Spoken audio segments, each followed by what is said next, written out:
When Five Nights at Freddy's first came out, it grabbed audiences by the throat with the atmosphere and designs of the animatronics, with the cherry on top being the subtle story only found through Easter eggs in the environment. 5 kids go missing, never to be found, and the souls haunting Freddy and the gang was an original ghost story that immediately became a hit. YouTubers were drawn to it quickly, which only increased the popularity. It's not hard to see why everybody fell in love with the game. Nowadays, people are mixed with the direction the series has gone. Security Breach and the Tales from the Pizzaplex books have shifted us into a weird sci-fi story rather than the original horror we were all accustomed to. I'm not saying it's bad, but it's definitely different. However, one thing has remained the same throughout the nearly 9 years of this franchise existing, and that is our main purple-coated man, William Afton. First seen in the death mini-games of FNAF 2, Afton was an enigma with no name and no backstory other than being purple and being the murderer of the kids. His name wasn't even confirmed in the games until Sister Location. We got his name in the Silver Eyes books, but at the time we didn't know whether or not to believe it was the same continuity to the rest of the series. But once FNAF 3 released, we got to see the true horrors of William and more of his story with Springtrap. He's a cold-blooded killer with no remorse, out for vengeance against the Souls, the Fazbear Company, and his old business partner Henry for ruining his life. He's a truly magnificent villain with some real depth to his character. That is, he was a great villain. I'm Loca Mocha, and today we're going to talk about the rise and fall of this brilliantly psychotic adversary. In recent years, most of the community has agreed it's time to let William go, and to introduce some new characters to make the story scary and fun like before. He's outlived his welcome, literally and figuratively, and doesn't pose much of a threat like he used to. But why is this? What happened to William as a character, and why is everybody so damn tired of seeing him everywhere now? Let's take a deep dive into the toxic waste Springtrap likely exudes, and look at what made William so intriguing in the first place and his ultimate downfall in the franchise. Quick disclaimer that a lot of what I say here is my personal opinion, mostly having to do with design, voices, and writing. If you disagree with me, that's totally valid and I respect your own opinions on him. But with that, let's get right into it.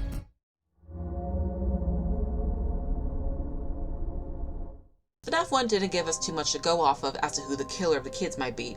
We know someone lured kids into the back room of the pizzeria, with police believing he wore a mascot suit to earn the kids' trust, and the bodies were never found. While the suspect was arrested and charged with the murders, we never truly get confirmation if he was convicted of the crime. The headliner for this article says suspect convicted, but then in the actual post says he was charged, which isn't the same thing. Being charged of a crime just means these are the allegations on why someone was apprehended. It doesn't automatically mean they were found guilty. From this, we can assume that whoever was arrested was let go. We don't really get much more information on the missing children's incident though, and the mystery of the killer would remain with fans until FNAF 2 was released. When FNAF 2 dropped, the community assumed we would be getting more information towards the bite of 87, since the paycheck we received at the end of the game is dated 1987. However, we still didn't get any more concrete evidence towards what it was or who it happened to. While the game obviously didn't answer many of our questions, since we're still debating over it to this day, it did show us a creepy, pixelated thing in 2 of the death minigames you can get. This purple blob that kinda looks humanoid is shown to be behind all of the children murders. From this day on, he was known as Purple Guy, or Pink Guy. Whatever color you saw he was Color Guy. The phone calls throughout the game let us know that something happened in a past location, which led to the toy animatronics being designed with sensors linked to a criminal database to watch out for any predators that may show up. This is just more evidence against Purple Guy being behind the initial MCI. However, we get hints to a second MCI in later phone calls. Initially, we all thought this was the original missing children incident, but now we know after way more games coming out that this is likely a second case of missing kids. Someone, presumably an employee, used a spare yellow suit to kill the kids, and now none of the animatronics are acting as they should. This, along with the newspaper articles we could find in FNAF 1, heavily leans on Purple Guy being our killer. The mystery around this person just kept growing and growing after this. Fans were eager to know his identity, and many theories came up around him. Some thought he was Phone Guy, some thought he was the security guard we play as, some fans even came up with a fan version to give him somewhat of an identity. And we don't talk about that. Overall, the hype for the series just kept growing with all the unanswered questions, lore complications, and hidden Easter eggs to help us figure out the story for ourselves better. But what happened with FNAF 3 would change the series forever.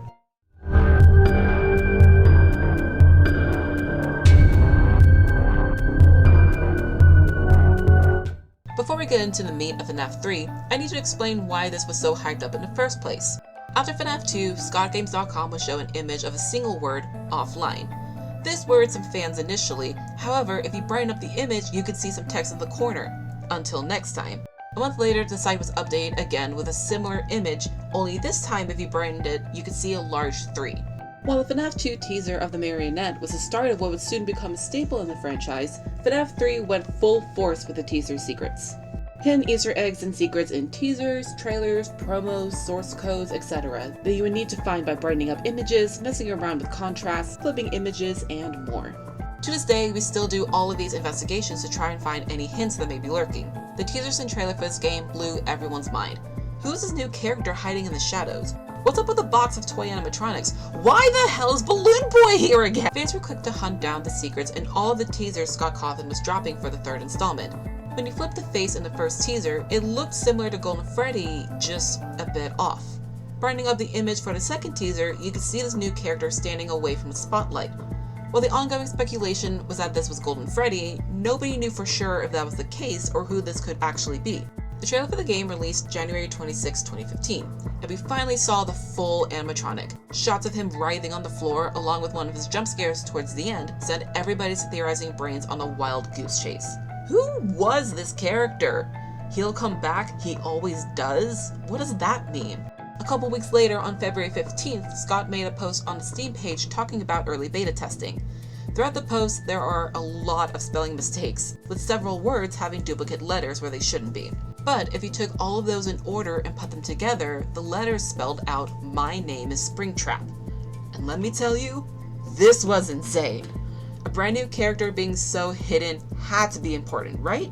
And important he was. Springtrap came to life in full when FNAF 3 finally dropped March 3rd of 2015.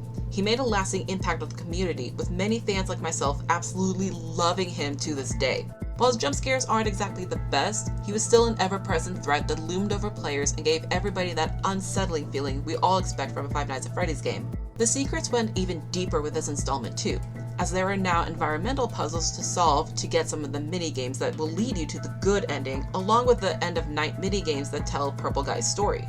Throughout those games, we see Purple Guy dismantling and destroying the original animatronics for whatever reason, and eventually end up cornered by the souls of the first MCI. He hides inside of the Spring Bonnie suit and almost immediately gets killed by it, becoming Springtrap.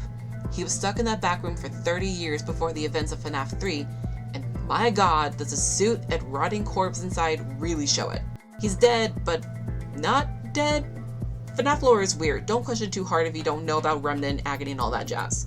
We'll get there someday. FNAF 3 didn't give us a name, but it did show us what happened to the killer. This was seen as poetic justice for the poor victims. It also was a solid end to the series at the time. Springtrap was the epitome of evil. The fact we still don't have a clear motive for why he started killing in the first place is part of why he's still seen as a wonderful villain. Scott is on record saying that, yes, he fully modeled William's corpse inside a Springtrap. He's there. You know, his purple corpse is in that whole body that whole time. Yeah. You know, even though the majority of the game you never see it, you know, yeah, Purple Guy, he's in there. The secret screens we can get of him opening his face to show the body inside are honestly some of the best we've ever gotten. He wants to escape, but can't. He's stuck in the suit, forever trapped in his own misdeeds and getting a taste of what his victims felt.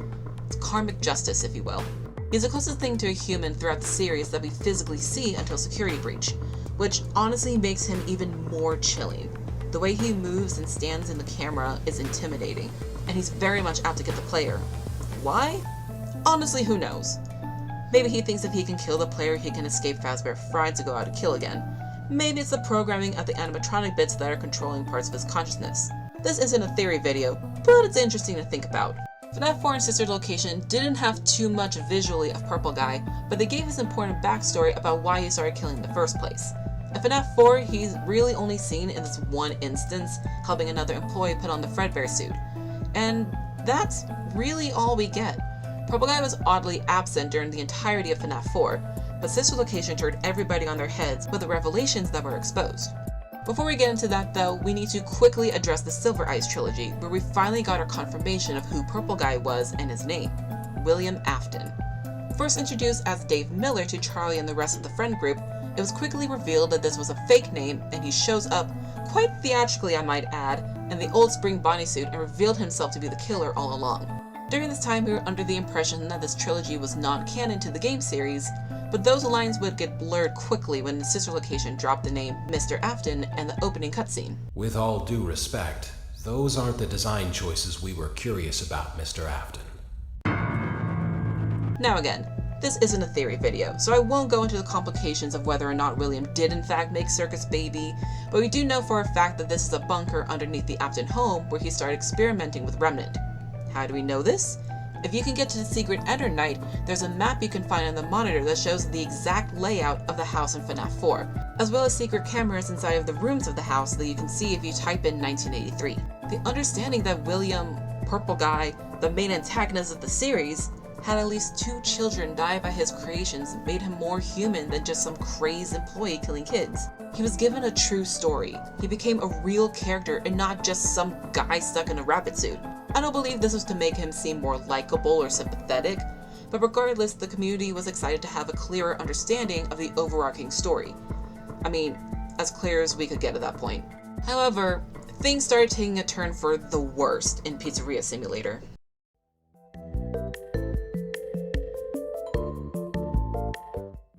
Pizzeria Simulator is personally one of my favorites from the franchise. It was not only set up to be the perfect ending to the series, but also had a ton of fun gameplay that was both charming and terrifying. The secrets from the mini-games you can play with certain objects like Fruity Maze, Midnight Motorist, and Security Puppet gave us a lot of answers and a lot of questions too. But overall, it was an incredible game with the absolute best ending monologue delivered by Henry Emily that's basically a giant f*** you to the Fazbear Company and to William. Connection terminated. Although for one of you, the darkest pit of hell has opened to swallow you whole. So don't keep the devil waiting, old friend. But here's where the problem with William as a villain started. First off, he is no longer Springtrap in this game. He's Scraptrap. A version of the old withered animatronic with an arm missing, completely different feet, seemingly shorter, and a face that not even a mother would love. Seriously, why does he look like this? William went from a tall, menacing figure that lurked in shadows waiting for the kill, to a short goblin with his head being just a little too big for his body. He looks more gross than creepy, and his jump scares weren't much better. He once again just kind of comes up closer to you and pauses perfectly still for a split second before the game over screen appears. The sound is definitely more jarring than his previous scream, but it's also the same for every other animatronic in the game. The one thing he did have going for him were his voice lines though, which were delivered perfectly. It definitely fits William as a character and shows us just how evil he can be. It just doesn't fit the Scraptrap model in my opinion. Now, if the lines were coming out of Springtrap, that fits way better. It makes him seem more menacing than goofy. Bittersweet, but fitting, fascinating, what they have become. But Scraptrap is notoriously hated throughout the community, with several other YouTubers actually redesigning him to try to make him look better. The minigames make William out to be more of a threat than the damn thing coming after us does. He really doesn't do much here, and it's a shame. I feel like if he's going to keep coming back in this state, you need to make him stand out from the other characters. And here, he just kind of blends in with Scrap Baby and Molten Freddy, which are arguably way better designs and antagonists for this installment. Scrap Baby actually feels more like the villain than Scraptrap does. Henry even calls her out specifically in the opening to his speech in the true ending. Yes, he calls out William too, quite spectacularly, but it never felt like he was a true threat of Pizzeria Simulator. He shows up again as both Springtrap and Scraptrap and Ultimate Custom Night, but seeing as that is likely William's own purgatory or hell, being held there by Cassidy, there's not much to really say. He was also one of the characters in Special Delivery, the mobile augmented reality game whose canonicity is complicated, but again, he doesn't do much. I think pretty much all the animatronics from that game are fakes in the canon of the story, so this Springtrap doesn't even count as the real William. But remember before when I said Scraptrap's voice lines don't match that model? Well, we get similar lines for Springtrap in this game, and it just further proves that Scraptrap was the wrong model to introduce this voice. I can taste the fear in your breath. Let's see how many times you can be pulled apart and put back together again. This is a wonderful fit, even if some of the lines themselves seem like he's trying too hard to be scary. The sound of the voice, though, that's perfectly Springtrap.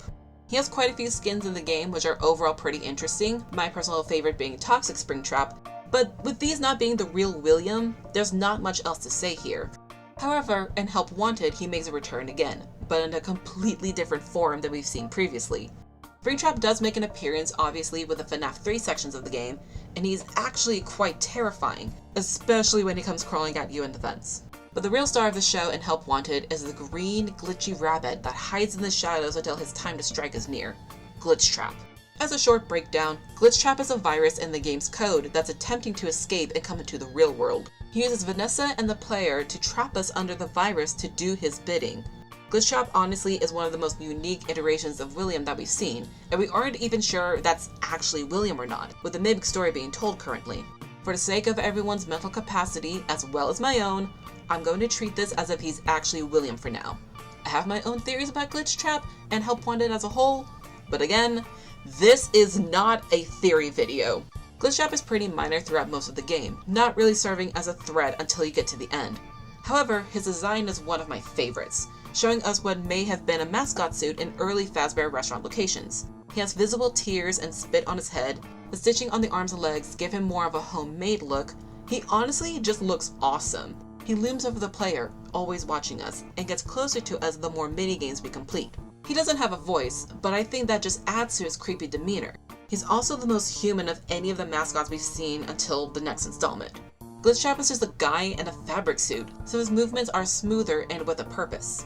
Glitchtrap luring the player to their doom at the end of the game is honestly terrifying, as we only realize we've been stuffed when we're on stage as Freddy as he's gleefully prancing around the pizzeria. Him and the original Springtrap were perfect iterations of William. Haunting, lurking around every corner, and generally just having good designs and writing to them. Glitchtrap could have been a great way to bring back the psychotic murderer, but we were let down once again in Security Breach. Springtrap is definitely the lowest of the lows for William. He was teased in early trailers for Security Breach with just a voice speaking about Banny, and then again telling two other characters, "You will do as I say! You will bring me what I want! And if you fail me, then you will, both of you, burn!" But then the game came out. Alongside all of the issues with bugs and glitches during the initial release, we didn't see anything pertaining to William, Glitchtrap, Burntrap, Springtrap, any other version of him. There were no hints, no secrets, no Easter eggs, nothing. He showed up for a hot second during the Afton ending, didn't do a whole lot, and then got swooped up by the blob, never to be seen again. Burntrap's design is also... it's not the worst, but it's not the best. It's better than Peanut Head over here. It's confusing to say the least. He looks like you could easily blow him over and walks in a similar fashion. He's scrawny, barely anything more than endo, with teeny bits of flesh stuck to him like glue. There's a reason the community calls him Peatball Willie. He really isn't a threat at all in the game, and the community has gotten pretty tired of William coming back over and over again, which is understandable. After Pizzeria Simulator, there wasn't really a reason for him to return. The theories going around currently that this isn't actually William, it's the Mimic or a virus instead, is more compelling than William returning yet again, and we honestly need a new villain if the story is going to continue as it is. Vanny could have been the perfect contender for this, but she was underutilized too. I feel like if Steelwool was given the time to complete everything they wanted to originally for the game, we could have gotten something way darker with a more complete story and better antagonists than what we actually got. We probably would have had more Burntrap if they weren't rushed. Unfortunately, I don't think we'll ever get to see what they originally had planned. I'm still salty over not getting Evil Shattered Freddy.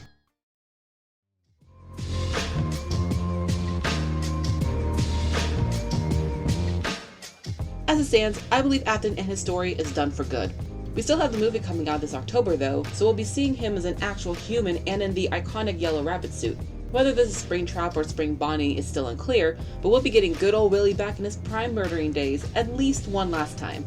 Obviously the movie is a different canonicity similar to the Silver Eyes trilogy, but nonetheless, I think him being in the movie will remind everyone how incredible he was as an enemy to be feared. He looks downright evil in the quick shots we get of him in the trailer. This will likely be my favorite iteration of Springtrap, as well as many others too. However, as far as the games go, he's no longer a threat and is probably never coming back. With the new DLC Ruin now out, we have a new threat that's probably a lot scarier in its concept and will hopefully be utilized better than William was. I want to talk about the Mimic one of these days, but for now I'll just say that I think this is a good decision Steelwool is taking. The Mimic can be a great villain moving forward, and if done well can add a lot of the horror elements we've been desperately needing. One of the main criticisms in recent years is that FNAF just isn't scary anymore. Hub Wanted was automatically frightening because of the VR aspect, being up close and personal with the environment and characters. As much as I like Security Breach, I agree that it isn't scary and threw everything we knew out the window.